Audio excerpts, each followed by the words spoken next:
Hello friends, स्वागत है आपका हमारे यूट्यूब चैनल इंग्लिश विद अनुस्वर में। तो दोस्तों, विलियम शेक्सपियर की टॉप 400 क्वेश्चंस की सीरीज चल रही है। हमने 150 क्वेश्चंस पहले ही कवर कर लिए हैं। हर क्लास में आपको 25 टॉप मोस्ट क्वेश्चन मिलते हैं। आज की क्लास में हम डिस्कस करेंगे क्वेश्चन नंबर 151 से 175 तक। तो चलिए स्टार्ट करते हैं। Question number 151 is on your screen. Sexual jealousy is a theme in Shakespeare's. तो दोस्तों, सेक्सुअल जेलसी का थीम शेक्सपियर के किस वर्क में है? तो आपको पता है, बहुत ही अच्छा क्वेश्चन है। Othello is the right answer. Othello tragedy में सेक्सुअल जेलसी का सीन देखने को मिलता है। सी द एक्सप्लेनेशन। दोस्तों, हम हर क्वेश्चन का एक्सप्लेनेशन ज़रूर देखेंगे, क्योंकि एक्सप्लेनेशन से हमारे और भी क्वेश्चंस तैयार होते हैं। ओथेलो और the Moor of Venice. The full title of Othello is Othello, the Moor of Venice. Othello or the Moor of Venice is a tragedy by Shakespeare, believed to have been written in 1603-1604. It is based on the story Un Capitano Moro, a Moorish captain, by Cinthio, a disciple of Boccaccio, first published in 1565. तो दोस्तों, Othello को याद रखने के लिए मैंने HOKM की trick बताई है। 2456 याद रखिए, 1602 हैमलेट, 1604 ओथेलो, 1605 किंग लियर और 1606 मैकबेथ। तो ये ट्रेजेडी है शेक्सपियर की और इसकी स्टोरी अन कैपिटानो मोरो पर बेस्ड है और ये पहली बार पब्लिश हुई थी 1565 में। चलिए, question number 152 is on your screen. Answer 152। William Shakespeare's Julius Caesar, Antony and Cleopatra and Coriolanus are based on। तो दोस्तों, विलियम शेक्सपियर की ये वर्क किस पे बेस्ड है, इसकी स्टोरी किस पे बेस्ड है? तो आपको पता है कि ये तीनों स्टोरियाँ प्लूटार्क्स लिव्स पे बेस्ड हैं। Option number D is the right answer. Option number D. C the explanation. Shakespeare's Julius scissor, Antonio and Cleopatra and Coriolanus are based on Plutarch's lives. It is also known as Roman plays. इनको Roman place भी माना जाता है। Hence option D is correct. Question number 153 is on your screen. The words "if it were done when it is done, done 'twere well, it were done quickly" are uttered by। बहुत ही अच्छा दोस्तों question है। तो अगर ये हो गया तो हो गया। If it were done when it is done, तो जो कुछ भी करना है वो जल्दी करो। It were done quickly. और वो कहता है कि ये जल्दीबाजी में हम लोग ने किंग डंकन की हत्या कर दी। तो 153 का आंसर हो जाएगा डी है, Macbeth is the right answer. The above lines is a part of one of the famous soliloquies from Shakespeare's play Macbeth, spoken by Macbeth in fact act 1 scene 3। Act 1 scene 3 में lines Macbeth कहता है। Hence option D is correct. Correct answer is Macbeth. Question number next 154। चलते हैं question number 154 की ओर। Question number 154 is on your screen. Which Shakespeare play contains the line there is a special providence in the fall of sparrow? ये दोस्तों Hamlet की बहुत अच्छी line है। तो option number B is the right answer. Hamlet is the correct answer. The above line appears in the play Hamlet, tragedy in 5 acts by William Shakespeare, written about 1599-1601, first in quarto edition in 1603. Hence option B is correct. तो दोस्तों, quarto addition में publish हुई थी 1603 में और first folio में 1623 में। HOKM की एक ही ट्रिक याद रखिए, 2456 बस। Question number next. Question number 155, Shakespeare sonnets. तो Shakespeare sonnets are dedicated to unknown mister WH। 1 से लेकर 126 तक डेडिकेटेड हैं किसको? मिस्टर WH को, जिसको विलियम हर्बर्ट भी माना जाता है। उसके बाद 127 से 152 तक, यानी कि 26 डार्क लेडी को, और 153-54 लव गॉड क्यूपिड को। तो ऑप्शन नंबर 155 का क्या हो जाएगा? Option number D, are dedicated to an unknown mister WH। Shakespeare's sonnets are dedicated to an unknown Mr. W.H. Mister W.H. को हेनरी रॉथस्ले भी माना जाता है और विलियम हर्बर्ट भी कुछ लोग मानते हैं। And a dark lady hence option D. तो दोस्तों आपको ध्यान रखना है कि विलियम हर्बर्ट को भी माना जाता है और हेनरी रॉथस्ले को भी W.H. माना जाता है। ये राइटर्स के बीच में विवाद है। और डार्क लेडी मैरी फिटन को माना जाता है। चलते हैं क्वेश्चन नंबर 156 की ओर। Question number 156 is on your screen. Which of these plays by Shakespeare does not use cross dressing as a device. इस किस प्ले में, शेक्सपियर के किस प्ले में क्रॉस ड्रेसिंग का यूज़ नहीं किया गया है। तो बहुत अच्छा क्वेश्चन है। 156 का दोस्तों करेक्ट आंसर क्या हो जाएगा? करेक्ट आंसर हो जाएगा option number B, Julius Caesar में क्रॉस ड्रेसिंग का यूज नहीं किया गया है। एज यू लाइक इट में किया गया है, सिम्बेलाइन में किया गया, टू जेंटलमैन ऑफ वेरोना में किया गया, लेकिन जूलियस सीजर में नहीं किया गया है। Right answer is Julius Caesar. Shakespeare's Julius Caesar does not use cross dressing as a device, hence option B is correct. चलते हैं क्वेश्चन नंबर, इसमें दोस्तों कुछ एग्जाम पॉइंट्स दिए हैं और मैं आपको इसका अलग से वीडियो बनाऊंगा जिसमें मैं आपको सारे सेंटेंसेस बताऊंगा। चलते हैं क्वेश्चन नंबर 157 की ओर। Question number 157 is on your screen. Who among the following gave a happy ending to King Lear. इनमें से किसने किंग लियर को एक हैप्पी एंडिंग दिया? क्योंकि कुछ राइटर्स का मानना है कि किंग लियर की जो एंडिंग हुई वो हैप्पी एंडिंग नहीं हुई।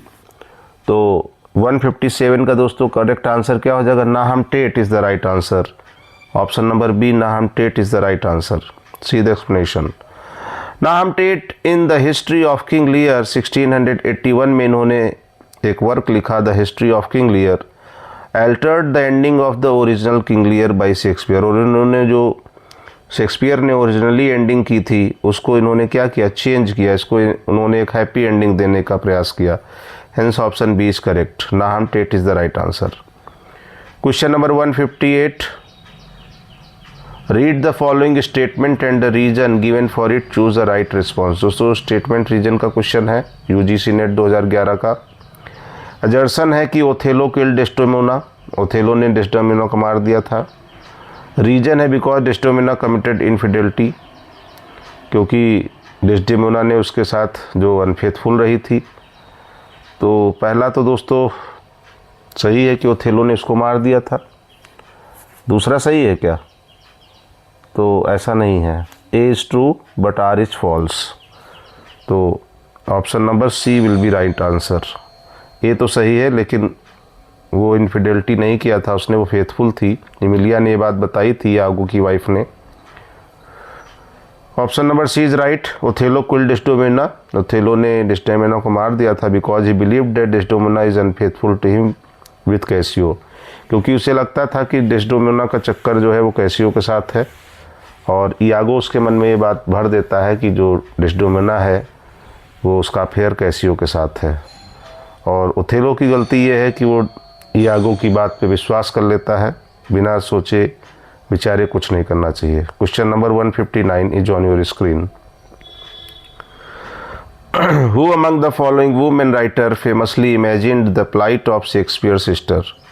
तो दोस्तों वर्जीनिया वुल्फ, बहुत ही अच्छा क्वेश्चन है 159 का। Option number B, Virginia Woolf is the right answer. Virginia Woolf invented a fictional character Judith as Shakespeare's sister in her essay A Room of One's Own, first published in 1929। तो Virginia Woolf ने अपने एक एसे A Room of One's Own में, जो पहली बार 1929 में publish हुआ, उसमें उन्होंने एक फिक्शनल कैरेक्टर जुडिथ को शेक्सपियर की सिस्टर के रूप में प्रेजेंट किया है। Question number 160, in real Judith क्या थी? शेक्सपियर की बेटी थी।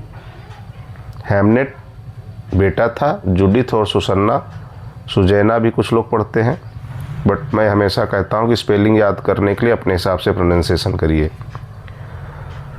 Question number 160, keep up your bright swords for the dew will rust them. बहुत अच्छा क्वेश्चन है दोस्तों। Good signior you shall more command with ears than with your weapons. The above lines are addressed by Othello too. तो ये lines 160 की किसको कही गई हैं, किसको एड्रेस की गई हैं? तो आपको पता है, option number B. Option number की ओर चलते हैं दोस्तों। ऑप्शन नंबर 4 दिए हैं, तो option number B Brabantio, Roderigo and officers is the right answer. The above lines taken from the play Othello in Act First, Scene 2. Othello, the hero of the play, addresses Brabantio, Rodrigo and officers. Hence option B is correct. तो ये बात किसने कही दोस्तों कि keep up your bright swords, for the dew will rust them. Good signor, you shall more command with ears than with your weapons. तो दोस्तों ये लाइन ब्राबेंटियो, रोड्रिगो और ऑफिसर से ओथेलो ने कही थी। क्वेश्चन नंबर, ये दोस्तों कुछ एग्जाम पॉइंट्स हैं और इनके लिए मैं एक अलग से सेपरेट वीडियो बनाऊंगा आप लोगों के लिए, और अभी हम केवल क्वेश्चंस देखेंगे। चलते हैं क्वेश्चन नंबर नेक्स्ट 161 की ओर। Question number 161 is on your screen. In King Lear who among the following speaks in the voice of poor Tom. तो किंग लियर में पुअर टॉम की वॉइस में दोस्तों कौन बोलता है? 161 का आंसर करिए तुरंत, कमेंट बॉक्स में आंसर करिए 161 का। तो टॉम, पुअर टॉम की वॉइस में एडगर बोलता है। Option number B is the right answer. Option number B, Edgar is the right answer. In King Lear voice of poor Tom is spoken by Edgar. King Lear में Edgar के द्वारा बोला जाता है poor Tom की voice में। King Lear tragedy in 5 acts written in 1605-1606, published in quarto edition in 1608. Hence option B is correct. Question number 162 is on your screen. Falstaff is a character in. तो sir दोस्तों मैंने पहले भी question बताया है कि फॉलस्टॉप, sir John फॉलस्टॉप का character Shakespeare के 3 वर्क में आया है, हेनरी फोर्थ पार्ट 1, पार्ट 2 और मेरी वाइफ्स ऑफ विंडसर। तो यहाँ पे दोस्तों 4 ऑप्शन हैं। अब नीचे दिया है right combination according to the code. तो हेनरी फोर्थ पार्ट 1 इसमें दिया है, इसमें है द मेरी वाइफ्स ऑफ विंडसर दिया। तो ए बी ढूंढ लीजिए कहाँ पे है। A B option number A में है, ऑप्शन नंबर ए में है ए बी। ढूंढ लिया सभी ने। 162 ऑप्शन नंबर ए में। अगर इसमें हेनरी फोर्थ का पार्ट 2 भी दिया होता तो वो भी हो जाता। 3 वर्क में सर जॉन फॉलस्टॉफ का कैरेक्टर आया है। Sir John Falstaff is a comic character that appears in Shakespeare's Henry fourth part 1 1597। Part 2 में भी दोस्तों आया है, यहाँ पे नहीं दिया है। एंड इन द मेरी वाइफ्स ऑफ विंडसर 1602। ध्यान रखिएगा, पार्ट 1 पार्ट 2 हेनरी फोर्थ के और merry wives of Windsor 1602, in 3 work में फॉलस्टॉफ का वर्क आया है character. Hence option A is correct. Question number 163 जो on your screen. Which of these Greek plays was a source for the winter's tale. तो winter's tale का दोस्तों कौन सा ग्रीक प्ले सोर्स है? 163 का क्या हो जाएगा? करेक्ट आंसर हो जाएगा option number B, Alcestis is the right answer. Alcestis is the right answer. See the explanation. The source of Shakespeare's The Winter's Tale 1609 to 11 written was the ancient Greek tragedy by Euripides. Alcestis 438 BC में लिखा गया। Hence option B, Alcestis is the right answer. Question number 164 is on your screen. In Shakespeare's time, who owned the right to a theatrical script? बताइए दोस्तों, इसका comment box में answer करिए। In Shakespeare times, Shakespeare के समय में, who owned the rights, किसके पास अधिकार थे? टू अ थ्रेटिकल स्क्रिप्ट के अधिकार किसके पास थे? तो दोस्तों एक्टिंग कंपनीज के पास थे। 164 को option number D, the acting company is the right answer. In Shakespeare's time the acting company owned the rights to a theatrical script. Hence option D is the right answer. 165 is on your screen. If you cannot understand an argument and remark it's Greek to me, you are quoting. कितना अच्छा question है दोस्तों। कि अगर आप किसी argument को नहीं समझ सकते और आप ये रिमार्क करते हो कि इट्स ग्रीक टू मी, तो इसका मतलब आप किसको कोट कर रहे हो? आप शेक्सपियर को कोट कर रहे हो। It's Greek to me. Option number C, William Shakespeare is the right answer. Very nice question. दोस्तों ये सारे प्रीवियस ईयर के एग्ज़ाम्स में पूछे गए। प्रीवियस एग्ज़ाम्स में ये क्वेश्चन आपको किसी भी एग्ज़ाम में सफलता दिलाएंगे, इसलिए आप इनको अच्छे से रट लीजिए बिल्कुल। The remark is taken from William Shakespeare's Julius Caesar 1599 and spoken by Casca. Casca ने स्पोक किया था व्हेन क्वेश्चन बाई कैसियस, जब कैसियस से प्रश्न किया था। कैसियस डिड सिजेरो से एनीथिंग, जब कैसियस ने कहा कि क्या सिजेरो ने कुछ कहा, तो कास्का ने कहा a he spoke Greek. Hence option C, Shakespeare is the right answer.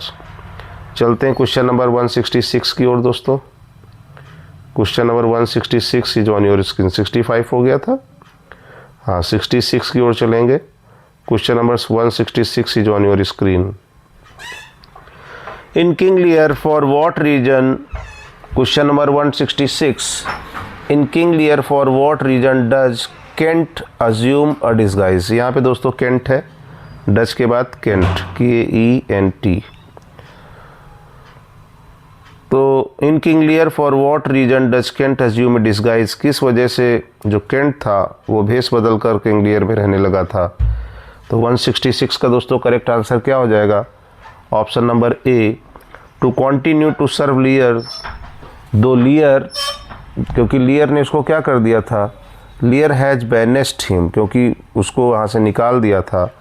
तो लियर के बाद दोस्तों हैज लिखा हुआ है, दो लियर हैज बैनेस्ड हिम। तो option number A is the right answer. लियर is option number A is the right answer. Option number ए।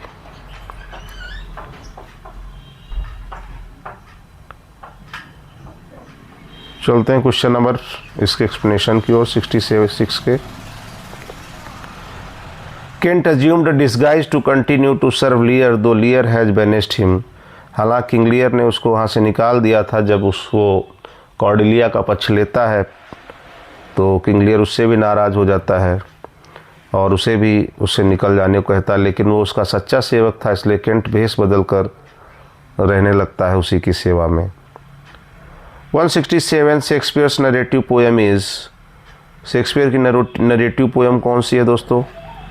तो रोमियो एंड जूलियट तो वर्क है, यहाँ पे पोएम की बात की गई, ध्यान रखिएगा। 167 तो आपको पता है first heir Venus and Adonis 1593, 1593 is the right answer. कई बार ये क्वेश्चन पूछा गया, देख लीजिए दोस्तों। Venus and Adonis was written by William Shakespeare in 1593। It is a long narrative poem. Venus and Adonis is known as the first heir of work. यहाँ दोस्तों हेयर नहीं होगा, हायर होगा, HEIR, HEIR। यहाँ पे हेयर दिया है, गलत है।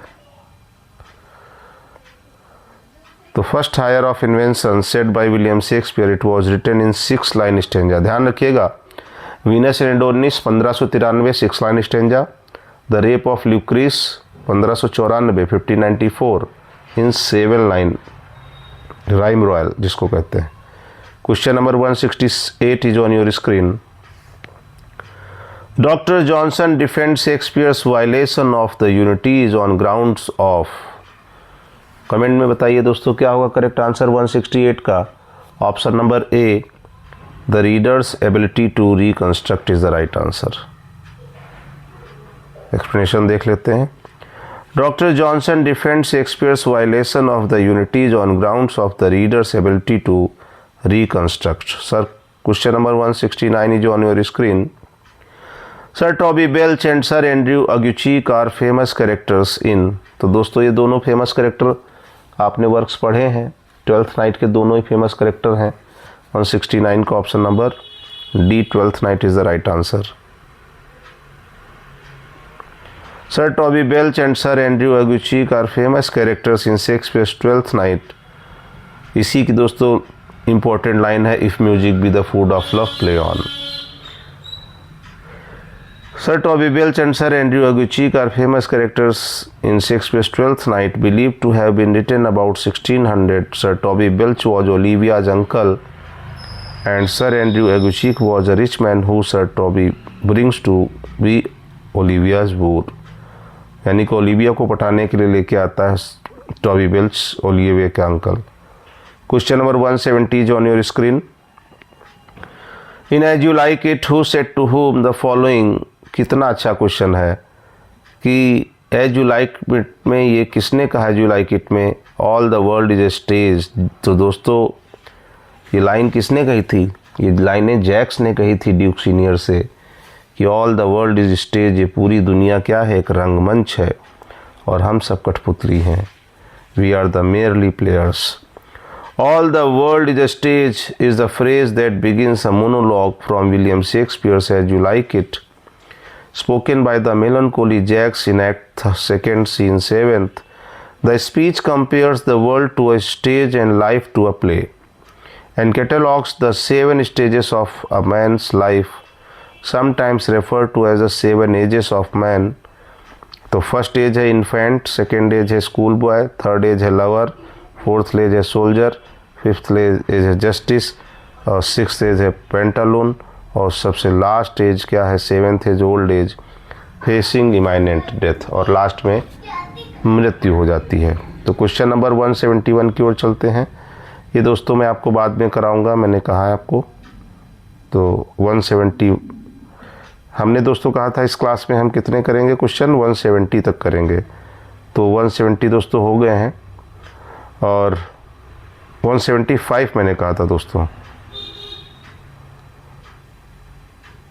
इसकी दोस्तों पीडीएफ अभी मैंने नहीं बनाई। चलिए इस क्लास में हम डिस्कस करेंगे 170 तक ही। आगे की क्लास में 170 की आगे दोस्तों मैं आपके लिए क्वेश्चन बनाऊंगा। चलिए मिलते हैं नेक्स्ट क्लास में। चैनल को सब्सक्राइब कर लीजिए, डिस्क्रिप्शन में जा कर के टेलीग्राम चैनल से जुड़ जाइए, सारी अपडेट्स आपको वहाँ मिलती रहेंगी। और दोस्तों रेगुलर पढ़ते रहिए, क्योंकि सफलता का एक ही मूल मंत्र है कि slow and steady wins the race. भले थोड़ा स्लो चलें, भले थोड़ा कम पढ़िए, लेकिन रेगुलरिटी मायने करती है। अगर मेरी क्लास रेगुलर नहीं आएगी तो मेरा यूट्यूब पे पढ़ाने का भी कोई फ़ायदा नहीं है। तो चलिए मिलते हैं दोस्तों नेक्स्ट क्लास में। Thank you very much.